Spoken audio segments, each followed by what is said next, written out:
Selamat datang di podcast Kotak Masuk. Podcast pengaman wawasan dengan canda.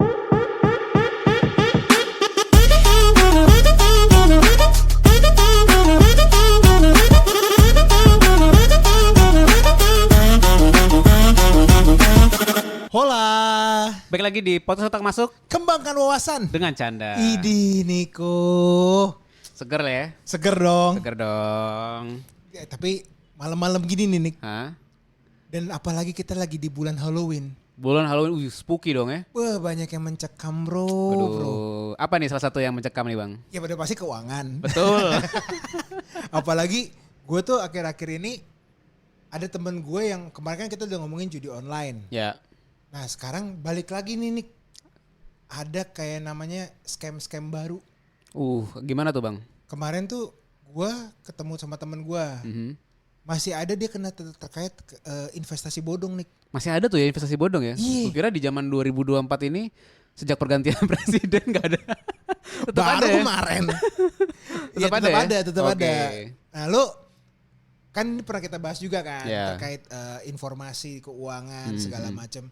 Nah yang ini tuh kemarin temen gue tuh lumayan unik ceritanya karena dari terkait robot. Oke. Ya, robot investasi ini masih berjaya juga nih Nik. Gitu. Robot investasi itu dia diiming-imingin lagi biasa. Dan biasanya motifnya emang masalah duit kali ya. Kebanyakan.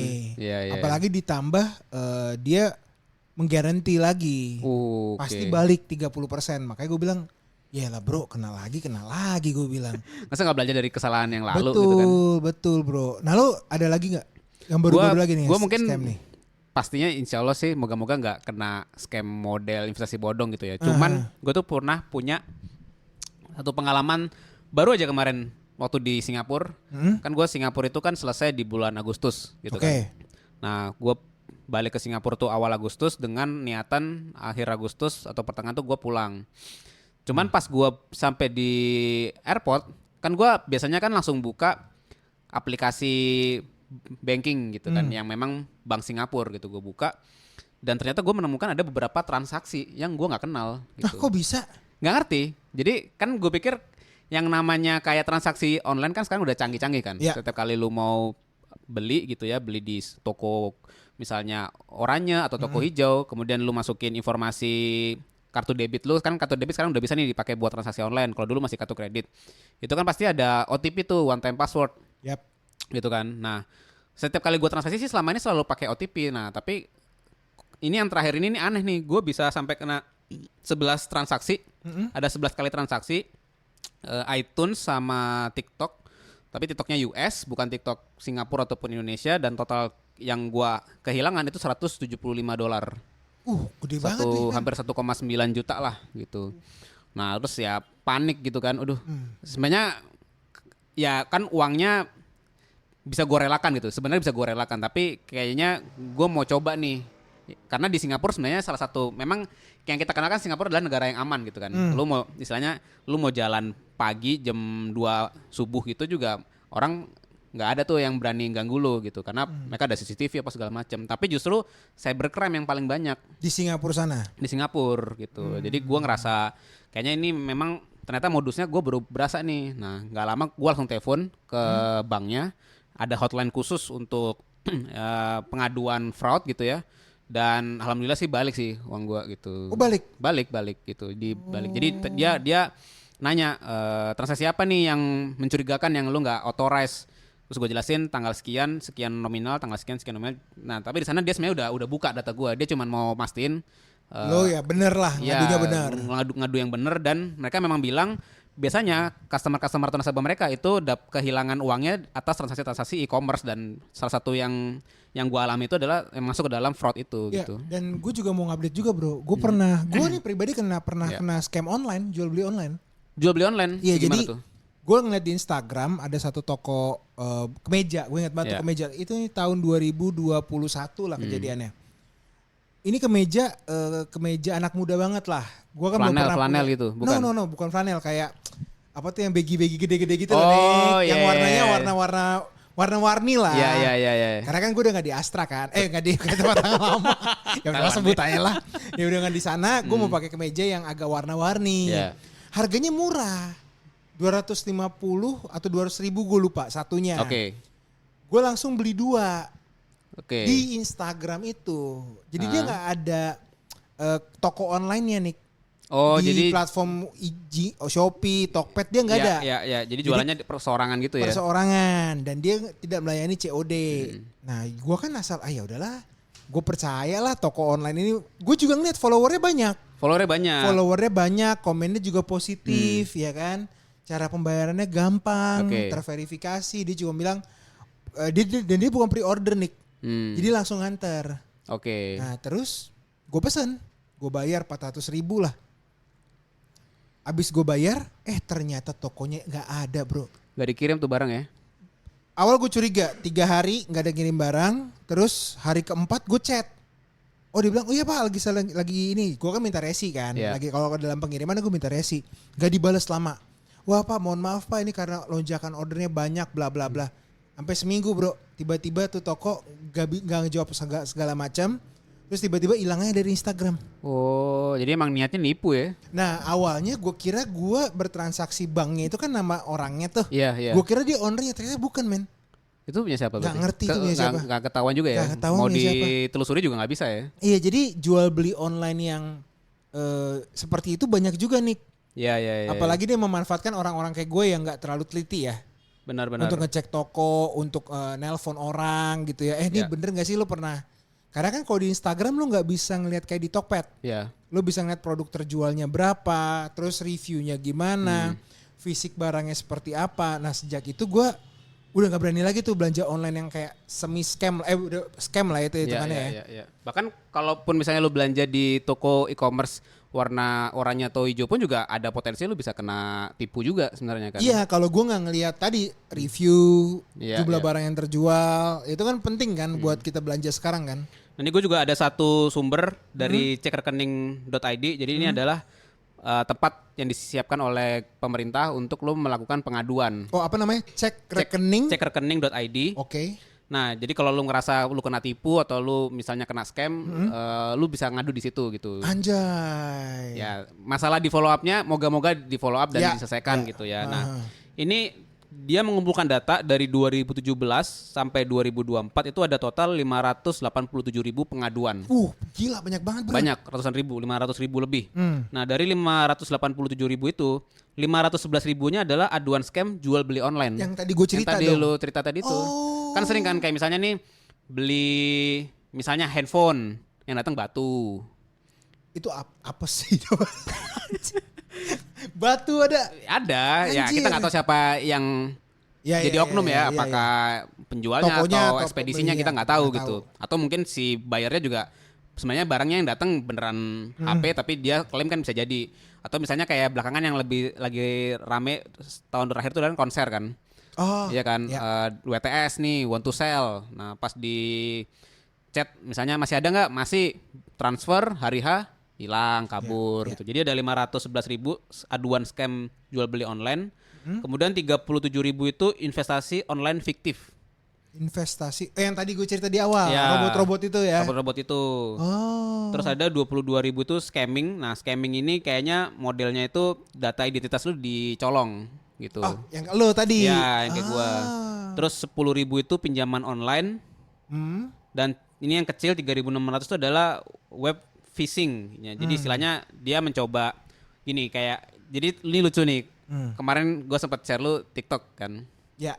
Nah, jadi bahkan sekarang orang udah sangat berani untuk menipu dengan cara istilahnya membuat website yang persis sama dengan website lembaga-lembaga negara yang legit, yang valid gitu. Jadi teman-teman sobat Kotak-Atik, Niko kemarin share ada satu video terkait Apple ID ya Nik ya. Ya, jadi dia dapat email dari seperti Dirjen Pajak gitu. Jadi kayak institusi dari pemerintah untuk pajak gitu. Logonya benar. Ya, websitenya juga kayaknya tampaknya meyakinkan gitu. Nah, di situ dia bilang, kamu ada transaksi nih, jual beli. Nah, kamu masih ada pajak yang harus dibayar. Betul. Gitu kan. Silakan klik untuk menyelesaikan atau membayar denda. Betul. Nah, pas dibuka itu kehubung sama kayak tampilan Apple ID gitu. Nah, di situ dia ada sediain satu form untuk ngisi Apple ID. Nanti kalau lu enter dia akan minta password. Ya. Padahal sebenarnya itu bukan website Apple karena kan kalau website itu kan biasanya di atas tuh ada produk tuh, ada iPhone apa segala macam, Ada about us lah. informasi perusahaan. Nah itu nggak bisa diklik tuh.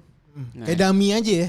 kayak dummy aja gitu. Iya, Nah, jadi gokil. kita harus mulai sadar banyak sekali bentuk scam yang ada di sekitar kita dan kita mungkin beruntung kita cukup dapat banyak informasi, tapi mungkin orang tua kita ataupun misalnya paman kita itu bisa jadi kepapar gitu. Ya, tapi tadi ada satu yang nggak lu bacain, Nick. Apa tuh? Yang tadi cekrekening.id itu ada satu juga di atasnya yang web tadi.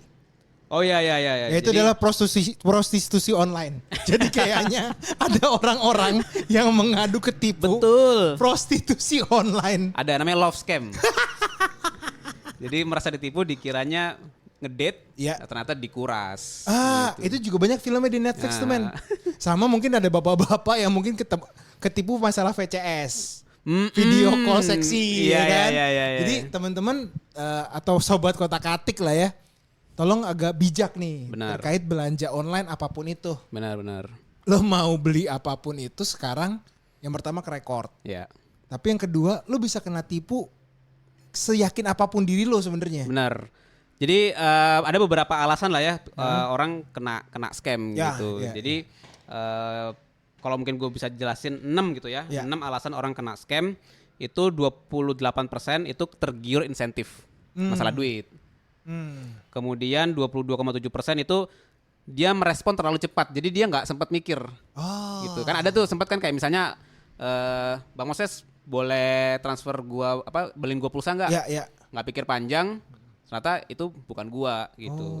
Terus 17% itu gagal mengenal bahwa ini tuh scam. Walaupun lu tahu scam itu modelnya tuh apa, lu tahu tapi lu nggak ngeh kalau ini ternyata scam. Jadi lu kayak miss aja, lu Ya tadi belanja online gua. apes aja Betul, gitu. betul. Kemudian 10% itu nggak tahu tentang scam sama sekali, lu nggak tahu ini bahwa ini scam. Misalnya lu terima SMS atau lu terima kayak ada undian nih berhadiah gitu. 8% itu lu tahu ini mungkin scam tapi siapa tahu ini bener. Ada juga Ngetes tuh. ya, ngetes ada ya. juga tuh Ngetes. ngetes 8%. Anda beruntung hari ini mendapatkan pulsa 50.000 Benar. dari Raffi Ahmad. Iya. Silakan klik link ini. Benar gitu. Yakin nih, Raffi Ahmad lagi baik nih. Tapi gue ada yang gak mungkin nge-scam kita, Nick. Apa tuh Bang? Namanya es teh poci instant powder. Es teh poci instant powder. Ini bukan kaleng-kaleng nih, bukan scam. kaleng-kaleng. Asli. Yes, asli banget bro. Jadi apa nih Bang kalau es teh poci instant powder ini? Jadi dia ada dua rasa. Ya. Ada yang gula aren, es teh poci instant powder teh tarik gula aren, Teh tarik gula aren. sama yang pandan vanilla plus selasi. Ini asli nih Bang ya? Asli ya? selasinya nih. Nah kita coba nih. Siap. Minum dulu. Haus cuy dari tadi cuy. Wis, enak tuh ya Bang ya. Itu selasinya asli bun. kelihatan nggak nih di kamera nih? Ini ada Harusnya nih. kelihatan di sini. Nih. Selasinya ada nih. Selasinya ada. Ini bener-bener teh yang pertama nih Nick yang ada teksturnya. Oh, jadi kalau yang lainnya biasanya cuman perasa. Yap. Nah ini asli nih ada selasinya. Asli ada ya. selasinya. Bener-bener ada nih bintik-bintiknya nih. Sama dia ini diseduh sama air dingin bisa. Oh, biasanya kan kita nyeduh. Biasanya harus ada air panas dulu tuh. Betul. Biar cepet ini baru dikasih es batu. Tapi kalau ini langsung air dingin pun bisa ya. Betul. Dan yang paling gokilnya affordable. Seberapa affordable kan Ya ya? paling 1.000 di bawah 2.000 perak lah. Di bawah 2.000 satunya. perak. Murah banget ya sih, men. Mantap. Dan yang kita harus ini dong. Kalau es teh poci instant powder pasti segerin. Segera. Nah kalau lu pandan vanilla, kalau gua memang pecinta teh tarik. Jadi gua akan minum es teh poci instant powder yang rasa gula aren. Mantap. Cheers, Ben. Cheers dulu. Mantap Bang, mantap. Gila, Gimana rasanya Bang? Seger banget, men. Seger ya? Iya sih. Seger. Karena tadi kan kita ngomongin scam kan. Panas gitu ya, nggak enak lah ya. Perasaan nggak enak. Gerah. Makanya kalau yang ini nih nggak mungkin nipu kita. Seger. Udah pasti seger. Udah pasti nyenengin hati kan. Betul. Gak membuat dompet bolong. Itu yang paling penting Bang. Iya, karena tadi kan kita udah kena scam berapa puluh juta atau berapa ratus ribu kan. Ini cuman tadi ya di bawah 2.000 perak lah. Justru value-nya lebih besar daripada harganya. Betul. Iya. Dan apalagi kalau ini kita kan mendukung produk Indonesia. Asik. Ya kan? Bisa dibeli di mana nih Bang? Ini ada di e-commerce, tapi yang lo harus lihat. Iya, jangan sampai lu salah pilih merchant. Bener. Dan yang paling penting ini pasti diri lo pas minum ini segerin segera. Wih, mantap ya. Lu beli kayak gini bisa dapet goodie bag nih bang. Dapat goodie bag. Terus kalau dibilang ini udah pasti ya sehat lah men. Iya. Apalagi lo nggak mesti jajan di luar kan. Benar. Lo bisa di rumah lagi iseng-iseng atau nggak di kantor. Wah gue mau nyari yang seger-seger nih tapi nggak usah jauh-jauh. Ya ini pilihan yang tepat banget, pilihan tepat. Tapi kalau keluar kan kita juga nggak tahu kan kualitas airnya seperti apa. Kalau misalnya di kantor atau di rumah kan kita pakai air kemasan tuh. Nah, jadi pasti lebih sehat gitu. Betul. Dan ini nyimpannya juga nggak susah. Lo cukup pakai satu saset ini minum, habis itu udah. Bisa lo nyimpannya gampang lah. Gampang karena dia juga ringkes gitu ya. Iya. Oke, ST Poce Sun Powder segerin segera. Okay. Apalagi nih masalah scam ini buat gue yang tadi ya, berarti kan kita jangan impulsif. Benar. Jangan overconfidence lah. Kalau gue rangkum dari 6 titik tadi ya. Iya. Jadi kan, memang paling setengah-setengah lah ya kalau gue bilang. Setengah itu bicara masalah kayak motif ekonomi, insentif. Setengahnya lagi itu lebih kepada kayak lu kepleset aja gitu. Harusnya lu bisa hindari istilahnya jalan berlubang di depan, tapi lu nggak teliti atau lu lengah dikit jatuh gitu kan istilahnya. Kesandung gedebuk gitu. Jadi harus lebih mawas diri lah gitu. Nah mungkin paling banyak setelah gua coba cari tahu ya, paling banyak tuh masih dari SMS bang. Sumber orang nge-scam itu dari SMS karena kayaknya memang ya 278 juta penduduk Indonesia. Ya mungkin orang-orang yang beruntung gitu, tapi banyak orang yang juga mungkin pakai HP ya terbatas gitu kan. Nah, SMS tuh masih jadi salah satu media untuk lo melakukan scamming. Habis itu nomor 2 adalah aplikasi chat.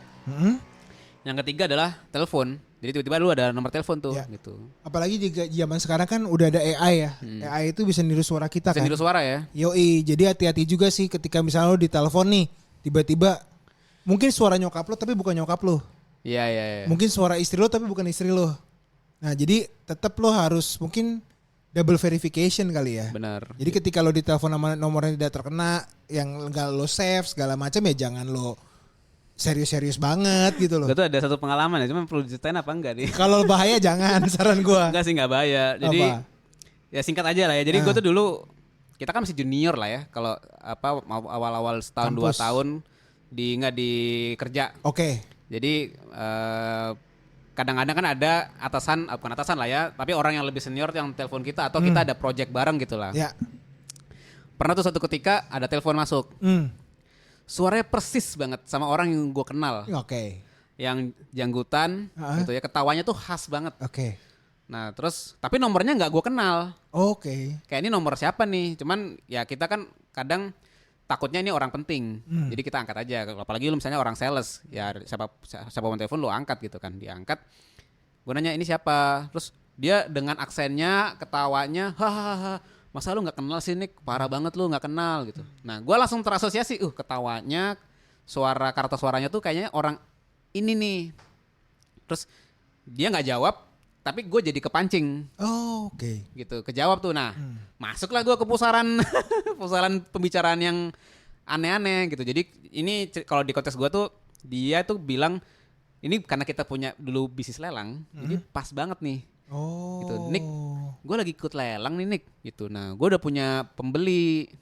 Nah, tapi gak mungkin dong gue bilang gue beli barang ini dari lelang. Kalau gitu dia langsung aja beli di lelang. Gue pengennya dia beli dari gue, dan taunya adalah gue beli dari lu Nick.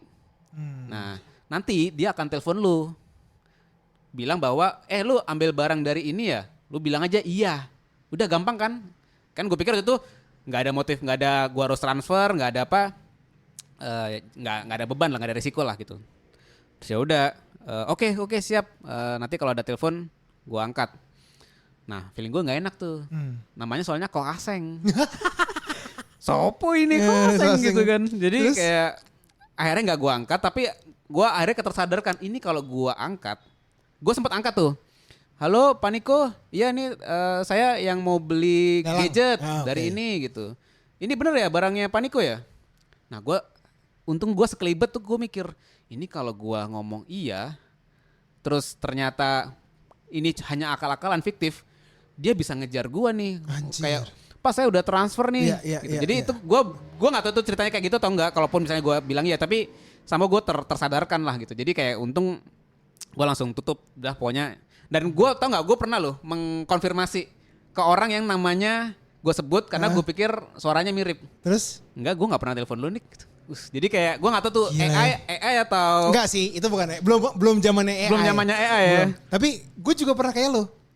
Ini juga kerja masanya pas kita disunter. Oke. Jadi gue siang-siang itu tiba-tiba pas gue lagi nongkrong di kantin, ditelepon sama nomor yang tidak dikenal. Oke. Terus dia bilang dia menyebutkan nama sahabat gue, sahabat dekat gue. Iya. Ses nih gue si A. Kok tumben? Dia nelpon. Gue lagi ini nih ada project tambang. Ada berhubungan tuh ada sama kerjaan berhubungan tuh. sama kerjaan gue kan tiba-tiba. Tapi nada bicaranya nih bukan dia. Agak mirip tapi enggak juga. Agak mirip. Cara dia ngomong agak mirip. Suaranya agak mirip tapi bukan dia, gue tahu nih. Oke. Udah dia gue kasih kesempatan dia ngobrol kayak semenit 2 menit. Habis itu gue bilang, "Iya bro, gimana kode kita kemarin?" Karena gue kalau sama sahabat gue istilahnya tuh punya kode lah nih. Bro code. Bro code-nya tuh gak mungkin kalau lo gak bisa jawab pertanyaan gue ini. Dan dia gak bisa jawab. Langsung gue matiin goblok. Karena itu lagi zaman nih sobat kotak atik, lo juga hati-hati. Dibilang, ini gue mau ses gini. Tapi kayaknya bukan dia deh gitu loh. Karena lo harus mawas diri sih. Jadi itu kan juga lo seakan-akan kayak dibuat kayak semi hipnotis sendiri lah ya. Iya benar. Lo dibuat ke jalur cerita. Iya, terbawa. Yang nanti lo ketika di tengahnya lo akan dibuat terdesak. Benar. Sehingga harus mengeluarkan duit lo sendiri. Iya. Nah ini yang agak hati-hati juga gitu loh. Nah masalah kerugian nih, jadi ada satu report yang menjelaskan bahwa dari 10 bank sejak 2022 sampai Q1 2024 itu total kerugian karena penipuan dari 10 bank ini itu 2,5 triliun. Wah anjir, 2,5 triliun. Gila juga ya. Gitu. Dan 10%-nya tuh dilarikan ke e-wallet. Jadi ada kayak ya akhirnya terpaksa ada transfer kah atau ada tarikan ke e-wallet. Terus 5% itu ke e-commerce gitu. Jadi kayaknya ini udah nggak bisa main-main gitu. Jadi ya. Tapi 2,5 T gue rasa yang prostitusi online paling gede sih Nick. Itu gimana tuh Bang bentuknya? Harus dibahas di sini lah ya. Lo kebayang gak sih ada bapak-bapak ngadu, "Pak, saya ketipu pekerja seks komersial Pak online." Gue gimana gitu buat aduannya tuh. Itu unik banget gitu loh. Itu kayak cara untuk ngingetin lu deh. Udah lo jangan usah main-main. Jangan aneh-aneh lah gitu loh. Tapi sorry 2,5 T itu gede juga loh bro. Gede. Ya bayangin aja kan tiket size, istilahnya bukan tiket size, transaction-nya bisa sekecil misalnya lu beli barang 100.000 sampai ya beli handphone kan bisa. Berarti juga. Cuman satu yang gak bisa nge-scam lo. ST Poci instant powder yang gak bisa dulu di scam lo nih. Segera. Udah pasti juga seger dan gak buat kantong lo bolong. Iya, apalagi dia punya inovasi yang luar biasa. Iya, teh dengan tekstur, ada selasi-selasinya gitu. Affordable dan bisa diseduh dengan air dingin. Seru ya. Jadi kita tadi itu udah ngasih beberapa tips nih. Berarti lo jangan overconfidence. Jangan impulsif. Jangan buru-buru. Sama dicek lagi deh. Terutama nomor gak dikenal. Iya, dicek ulang gitu. Dan ya udah kalau lo udah kena tipu ya belajar gitu. Nah ini ada satu mungkin terakhir ya dari pemerintah lah ya. Jadi ada ya himbauannya. Ada. Jadi dari pemerintah tuh dia sudah menyiapkan kayak tim satgas gitulah kita bilang, itu namanya itu pusaka. Nah jadi pusaka itu adalah kayak tempat untuk pengaduan apabila lo mengalami penipuan. Sebenarnya bukan dia yang menerima pengaduan, jadi lo tetap ngadunya ke bank. Nah tapi nanti bank ini akan ngomong ke si pusaka ini, di mana pusaka ini itu namanya Pusat Penanganan Penipuan Transaksi Keuangan. Itu kerjasama dengan 2 otoritas, BI dan OJK, karena transaksi keuangan. Kemudian 10 kementerian dan 4 lembaga termasuk Polri, Kejaksaan, BIN dan PPATK. Gitu. Nah targetnya adalah memastikan dananya tuh nggak langsung sempat keblokir dulu. Kemudian mengidentifikasi siapa nih pelaku penipuannya, sama melakukan penindakan hukum sama dengan Polri. Jadi adalah usaha pemerintah untuk bantu kita meminimalisir ataupun ya kalau udah terlanjur terjadi ya kita investigasi gitu. Dan apalagi kita kan sekarang KTP dan NIK kita NIK di KTP sama NPWP kita sudah Sudah ngeling. sama rekening bank. Jadi Benar. hal-hal yang seperti ini sebenarnya ngebuat pemerintah mudah melacak Ya. jika kita kena tipu. Tapi baik lagi kalau uang itu udah ke transfer, biasanya tuh udah tuh ya mohon maaf ya kita udah nggak bisa kembali. Jadi better cek berkali-kali gitu ya kalau misalnya ada permintaan untuk uang, ada misalnya hadiah, terus kadang sama temen pun juga kita perlu hati-hati. Tadi misalnya lu ditelepon sama orang yang mengaku seperti teman lu, gue juga ditelepon sama orang yang gue kenal, tapi sama orang yang kita kenal pun juga kita harus hati-hati gitu. Even istri, anak ataupun nyokap lah ya ataupun keluarga dekat kita ya. Ketika lo ya zaman dulu kita itu kan misalnya lo tiba-tiba ditangkap di kantor polisi, ya, atau enggak lo kecelakaan di rumah sakit. Ya ini kan kita udah punya beberapa teknologi kayak video call. Benar. Jadi lo misalnya, wah ini pak aku lagi di rumah sakit atau di RS, ya udah mana video callnya gitu. Itu kan bisa ngebuat salah satu bukti cepat lah gitu. Atau enggak ya ini juga himbauan juga buat kita yang udah melek teknologi ya, bahwa ketika lo udah mendapatkan informasi satu, lo harus cari di sudut pandang yang lain. Betul. Jangan di satu sudut pandang aja. Asik, enak ya. Gula arennya enak ya bos. Enak ya. enak. Aduh. Jadi ketagihan ya. Jadi untuk teman sobat Kotak-Atik yang dimanapun yang pernah kena scam ataupun juga kita bisa yang belum pernah kena, jangan sampai kena. Betul. Nah, jadi tetap waspada. Sama yang paling penting selalu support produk Indonesia. Dan juga subscribe kita di Spotify untuk dapetin episode terbaru kita. Dan juga kasih rating, kasih komen. Dan ya tentu saja mengkonsumsi. Yoi. Es teh poci instant powder segerin segera. Sampai ketemu lagi di episode selanjutnya. Ciao. Bye-bye.